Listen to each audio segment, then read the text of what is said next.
Salut les gardiens, c'est Antoine, je suis ravi de vous retrouver pour cette nouvelle vidéo de Keeper Spirit et surtout un nouveau test. Alors aujourd'hui, je vais vous tester le Rush Receptor Pro G2. Alors c'est un gant haut de gamme de chez Rush, le nouveau modèle de la gamme Rush pour cette année 2015, leur nouveau modèle qui succède au Worani. Vous vous souvenez du modèle Worani qui était le modèle phare l'année dernière de chez Rush et qui a été décliné en d'autres coloris pour la Coupe du Monde. Cette année c'est le Receptor, la nouvelle star de chez Rush. Alors un gant toujours dans la tradition Rush, on reconnaît vraiment, même si j'enlevais le logo, on savait que c'était un Rush, toujours dans le même design, dans les mêmes caractéristiques. Gants encore assez flashy, ils sont dans des couleurs assez flashy. Donc tout ça, je vais passer tout ça en revue dès à présent dans ce test. Alors, caractéristiques de ce Rush Receptor Pro G2. On va tout de suite passer, j'ai dit un peu les couleurs, c'était flashy l'introduction, on va rentrer un peu plus dans le détail. Alors, du noir, du vert, du blanc. Ces trois couleurs qui sont présentes sur le gant. Alors le vert, c'est un vert assez fluo qui est présent, on va dire, à la base du poignet, en pointillé sur la dorsale en latex, pardon, et sur la mousse. La mousse est très voyante de loin, donc c'est un vert assez fluo, assez flashy. Alors la dorsale du gant est en latex, partout en latex. Du mesh assez travaillé, comme sur le Worani, ils avaient fait un latex assez écaillé, un peu en écaille de... Ça faisait penser à des écailles de reptiles. Là pareil, on est encore un peu dans des écailles d'animal assez reptilien, ça fait un peu bizarre. Mais je trouve quand même que c'est très très soigné. Autre chose j'avais pas vu chez Rush encore, c'est-à-dire que la base du poignet, donc c'est la base du poignet a du néoprène. Donc c'est mesh néoprène. Donc pareil, c'est inhérent au système ProFlex de chez Rush pour avoir une bonne mobilité et un bon flex au niveau du poignet. Le gant a déjà une forme anatomique un peu incurvée, la coupe ESS de chez Rush. Voilà. Du mesh entre les doigts. Voilà, vous pouvez voir, du mesh entre les doigts un peu partout. Un pouce enroulé. Voilà, pour un meilleur contrôle de la balle lors de l'appréhension. Ensuite, entre les doigts, je vais y revenir. Rush avait l'habitude de mettre du latex à l'intérieur du dernier petit doigt. Mais là, sauf que cette fois-ci, ils ont fait mi-mesh, mi-latex. Alors, il y a des coutures. Le gant est assez technique au niveau de sa fabrication. Rush pousse vraiment la chose à fond. La paume, là une paume G2 Ultra Soft. Alors je précise, la mousse G2 c'est une mousse que moi j'adore. Sur herbe, elle offre des qualités de grip incomparables par rapport à d'autres mousses que j'ai testées. Il y a des top mousses sur le marché, mais elle fait partie vraiment des top mousses du marché de manière indéniable, et moi c'est ma préférée.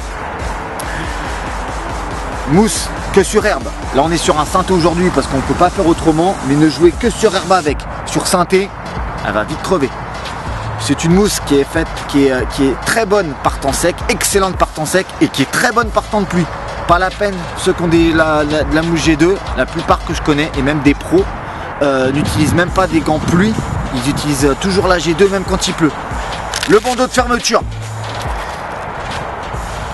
en latex semi-rigide, voilà, Receptor Pro G2, le nom du gant est toujours écrit sur les bandeaux. Grande zone de personnalisation, voilà.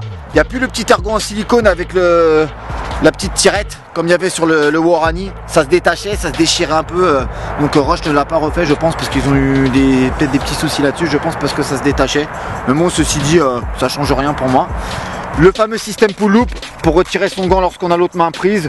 Aussi qui permet un bon maintien du bandeau de fermeture lorsqu'on le referme. Moi j'ai tendance à le passer en dessous. Et concernant le tunnel, c'est un tunnel assez ample, avec un élastique assez souple, donc c'est pas dur, donc le tunnel est assez ample. Donc je vais enfiler le gant, voir un peu l'accueil et comment le ressenti.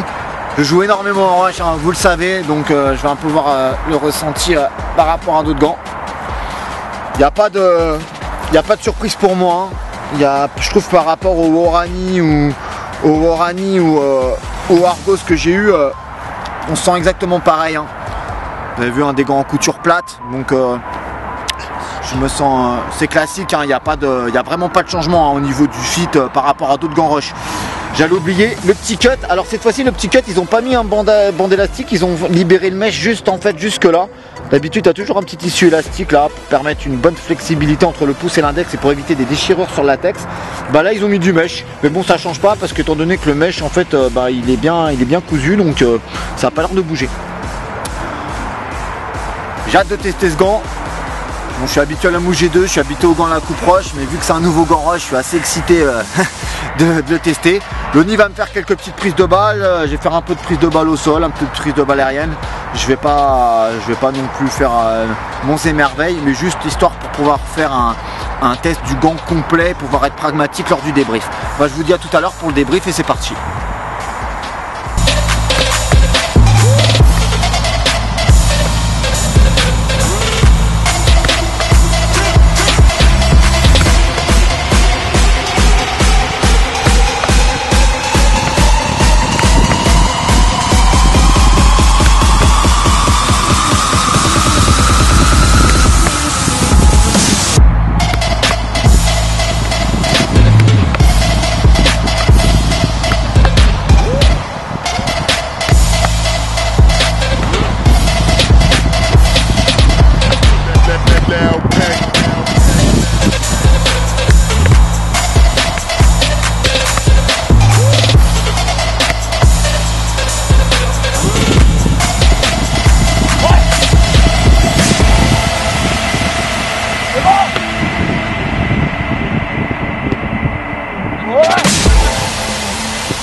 Nous arrivons à l'heure du débrief de ce Rush Receptor Pro G2. Alors, j'ai fait beaucoup de prises de balles parce que pour moi le plus important vraiment sur son gant c'est la qualité de sa mousse G2 qui a un grip de ouf. Enfin, un grip de ouf, très bon grip, voilà, pour parler on va dire de manière plus commune et pas familière.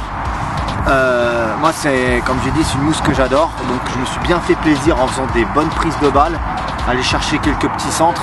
La préhension de balle est très bonne, donc la préhension de balle est très bonne. Genre, comme vous connaissez dans nos tests, on a des ballons haut de gamme, on a des ballons intermédiaires, donc on teste avec un peu tout type de ballon, et j'ai trouvé vraiment que cette mousse G2, comme à son habitude, elle est topissime en matière de grip. Voilà, je vais pas m'y étendre concernant le grip, c'est le top. Que ce soit partant sec, comme j'ai dit, partant de pluie. L'abrasion, synthé pourri, mais voilà, on a juste à racler, on a déjà la peau toute rouge. Alors imaginez pas sur des gants avec un latex souple. Oubliez ce gant, en tout cas la mouche G2 de chez Rush, et ce gant sur synthétique. Ils vont mourir sur synthé, que ce soit en match ou en entraînement. Alors, vous pouvez peut-être lui faire un match de temps en temps sur synthé, mais vraiment de manière très sporadique et ponctuelle. Pour l'entraînement sur synthé, oubliez. Match sur synthé, vous pouvez oublier, mais si vous ne pouvez pas, le gant ne vous trahira pas non plus. Mais le synthétique est l'ennemi de la mouche G2. Sur herbe, faites-vous plaisir en match. C'est un gant de match, hein, pas d'entraînement. Faites-vous plaisir en match sur herbe avec celui-là. Que ce soit partant sec ou même partant de pluie, comme j'ai dit, je me répète. Il ne vous trahira pas, c'est un super gant. Concernant la dorsale en latex, est plutôt épaisse, donc il n'y a pas de shock shield hein, comme sur les gammes de luxe. Mais je trouve que par rapport au Prime qu'on avait testé dans la vidéo précédente, je trouve que la dorsale en latex est quand même plus épaisse que sur le Prime. Donc au niveau du renvoi du poing, il y a un bon amorti, l'arête des doigts au niveau des phalanges, ça fait pas mal, ça renvoie bien, surtout que les ballons ils sont bien gonflés nos ballons, c'est pas des ballons mous, donc pas de souci là-dessus, vous ferez pas mal. L'amorti au niveau des points est très bien malgré l'absence de système shock shield comme Rush a l'habitude de faire sur ses gants haut de gamme, mais là il n'y a pas de shock shield. Pour conclure, gants très simple, coup de plate, mousse G2 parfaite partant sec et sur herbe et même partant de pluie. À oublier sur synthétique car très sensible. C'est un gant que je recommande aux gardiens confirmés qui veulent un gant technique et qui veulent un gant qui ne leur trahira pas lors de matchs importants. Et ça, voilà, il faut quand même avoir un bon petit niveau pour pouvoir avoir ces gants là. Je précise, voilà, faut être un gardien aussi assez soigneux de ces gants parce que c'est des gants très sensibles. Donc entretenez-les bien et ça sera un super gant. Voilà, faut être pour les gardiens soigneux comme moi qui font bien attention à leurs gants. Voilà, et pareil c'est un gant technique pour des gardiens qui sont techniques et qui veulent des bons produits et qui savent, qui sont en recherche de performance. Voilà, je leur recommande ce Rush Receptor Pro G2. Super gant hein, de 2015, c'est un des gants phares de 2015. Voilà quoi, rien à dire. Puis moi qui suis habitué à jouer en Rush et surtout en bouge G2, je suis vraiment pas satisfait, je suis vraiment pas déçu, pardon. Je suis vraiment pas déçu et on sort vraiment pas des sentiers battus de chez Rush. On est vraiment dans une ligne de conduite, un gant technique avec un super grip. Voilà, rien d'autre à redire, sinon je vais me répéter 20 000 fois. Voilà. Pour conclure, je tiens à remercier Rush et Rush France pour nous permettre de tester ce gant. Comme je peux remercier toutes les autres marques aussi qui ont la gentillesse de nous envoyer des paires pour qu'elles puissent passer chez Keeper Spirit. Ça leur permet justement de se faire connaître et de connaître leurs produits et nous qu'on puisse vous les montrer et se faire plaisir en vous les montrant. Voilà. Continuez à nous suivre. On est sur Instagram maintenant. Alors Instagram, vous connaissez, c'est le site de réseau social avec tout où on partage les photos. Donc on a ouvert un petit Instagram Keeper Spirit. Il y a bientôt presque 200 abonnés je crois. Bon, c'est un petit Instagram. Donc vous pouvez nous suivre, c'est Keeper Spirit tout collé sur Instagram, vous trouverez. Ou le hashtag Keeper Spirit sur Instagram, vous trouverez aussi. Le hashtag Keeper Spirit peut être utilisé aussi sur Twitter, où nous sommes aussi.